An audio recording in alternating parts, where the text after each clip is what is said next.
अस्सलाम वालेकुम एवरीवन। आज का जो केक था वो हमें बनाना था 4 पाउंड का हाइटेड केक, चॉकलेट फज में ही बनाना था और आइसिंग इसकी करनी थी 2 टोन कलर में, green and blue. Super bear adventure की थीम थी और इस केक पे लगाने थे बहुत सारे टॉपर्स, बहुत सारे मीन्स लिटरली बहुत सारे।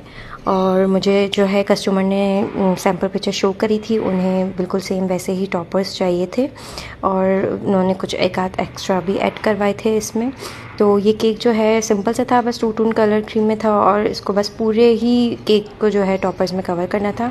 अच्छा, जब भी मैं हाइटेड केक बनाती हूँ जो मतलब एटलीस्ट 4 या 5 इंच से हाइट ऊपर होती है, तो उसके अंदर मैं डॉवल ज़रूर ऐड करती हूँ ताकि जो है वो, क्योंकि ट्रैवलिंग का आपको पता है हमारे पाकिस्तान में किस तरह की रोड हैं, तो ट्रैवलिंग में बहुत ज़्यादा रिस्की होता है हाइटेड केक के लिए, तो मैं उसमें ज़रूर डॉवल ऐड करती हूँ ताकि वो स्टेबल रहे।